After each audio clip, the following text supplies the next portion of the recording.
Today's guest is a health and wellness expert who knows firsthand that food can help heal you.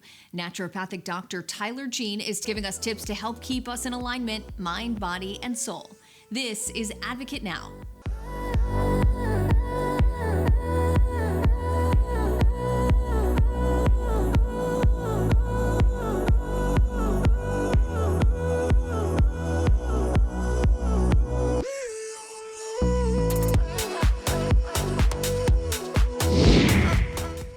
Dr. Jean, we love the topic of wellness, so we're so excited to talk to you today. And you're a naturopathic doctor. I personally think that everyone should have access to naturopathic medicine, but for those who aren't aware of it, can you explain what naturopathic medicine is? Absolutely. And thank you for having me, Sonia. It's a pleasure to be here. So naturopathic medicine is a more distinct form of medicine that blends both Western-based modalities and Eastern-based modalities. And it takes very much a preventative approach as opposed to this reactive approach, and utilizes various different tools in terms of toolkits and modalities to treat the individual. We're not just treating the symptoms, we're treating the person. And so we may pull from pharmaceuticals, herbs, dietary interventions, supplements, physical medicine, amongst other things. So it just gives us a larger toolkit to meet the patient what they're at and what their health goals are. And so the other thing with naturopathic medicine is it's very similar to functional medicine, which is also been on the rise. And I think in the health and wellness space, a lot more people are familiar with functional medicine as compared to naturopathic medicine. They are in general very similar. I would say that with functional medicine and naturopathic medicine, where they align is that it's getting to the root cause of illness. So if you have IBS, or you have psoriasis, or you have Hashimoto's thyroiditis, you have asthma, right? We're going to actually look at what are these offending factors that are leading the body to be in a chronically reactive state. It's so important to identify and heal the source, or as you mentioned, the root cause, as opposed to just covering it up, which I feel like so many people fall into that trap. But you've had a really interesting personal journey with medicine. You were a Division I athlete. You decided to pursue medicine while you were struggling with your own health issues. Why did you decide to take matters into your own hands? Yeah, so I was a competitive swimmer at a pretty elite level, and it was actually through swimming that opened my mind to looking at food and the food I was eating on a day-to-day basis and how it was impacting my ability to perform and recover day in and day out. And it was kind of accidentally that I kind of found food and saw that food could actually be medicine. It was actually really helping with some of these things that I was experiencing. I, at a young age, dealt with eczema and asthma, which typically run hand in hand. There's definitely a genetic component to that as well, and my dad had that. I also struggled with ADHD and generalized anxiety disorder and was diagnosed at a very young age. And I sought pharmaceutical treatment, and it did help, but I ultimately wanted to understand why was this happening to me, right? And it was actually through changing my diet to actually achieve athletic superiority and kind of improve in my sport that I started to see improvements not only in my skin, but with my mental health and my ability to focus and perform tasks, especially as it relates to tests, because I was the type of person that would typically not finish tests in a lot of time. And so it was kind of that initial, lens into how food can be used as medicine that I think propelled me into this more holistic approach to health as opposed to going the conventional route. I love that you mentioned that food is medicine, or it can be medicine. We've heard the saying that it can be medicine or it can be poison depending on what you're putting into your body. And I think many people are unaware of the healing capabilities of the right kinds of foods and how they might be poisoning themselves on a daily basis. I mean, I try to eat strictly organic, and a lot of people will say eating organic is so expensive. And my reply is usually long-term medical bills and prescriptions are even more expensive. So what was your journey like in terms of examples of how you were able to heal your body through food?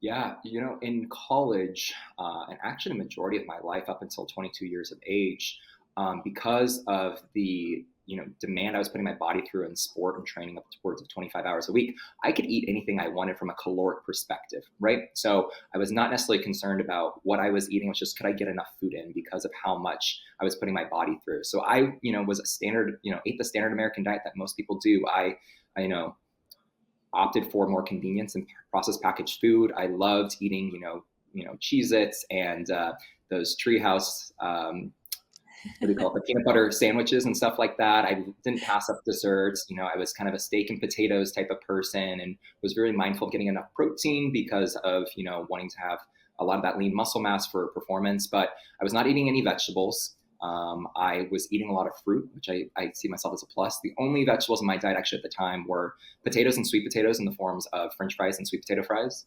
I ate spinach thinking, that's better than iceberg lettuce. And I thought that was a win. And then I ate carrots.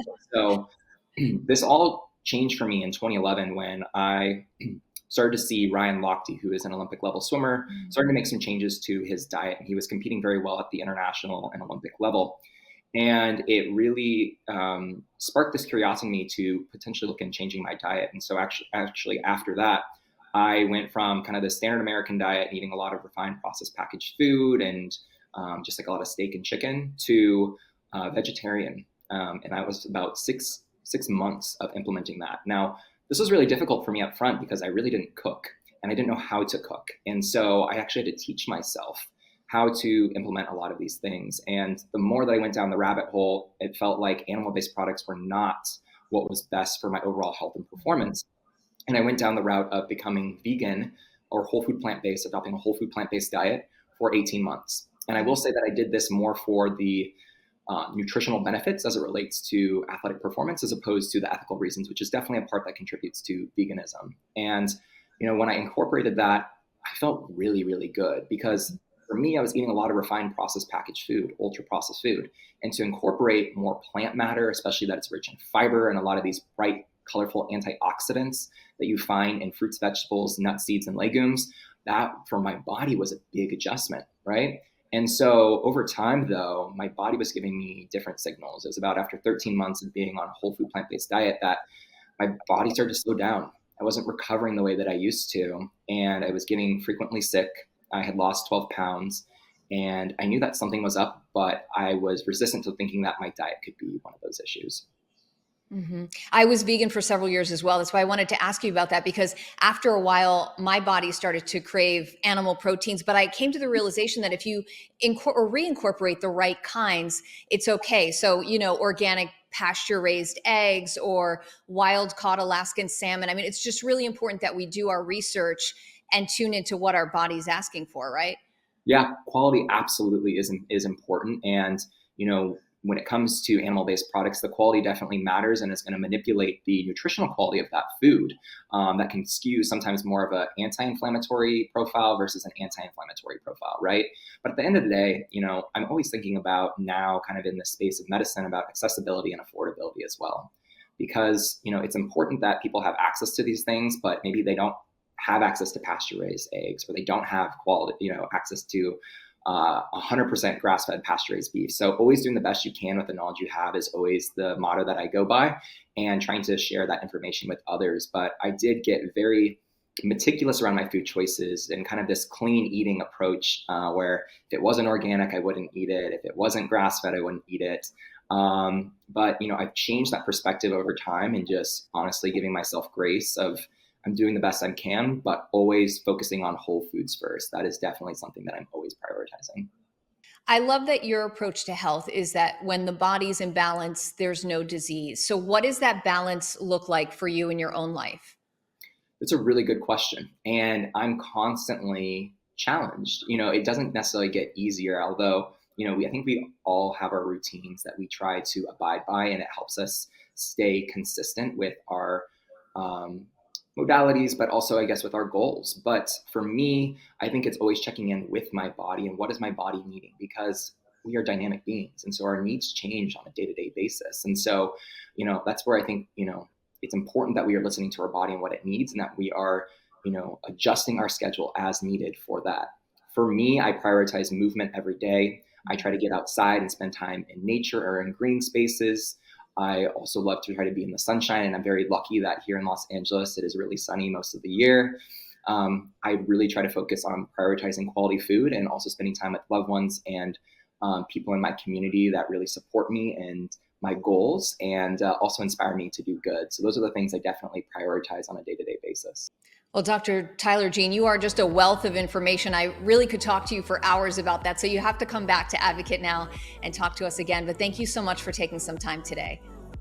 Thank you for having me. It was a pleasure being here. I'm Sonia Baghdadi. Thanks for watching and advocating. For more stories and content like this, visit advocate.com and advocatechannel.com.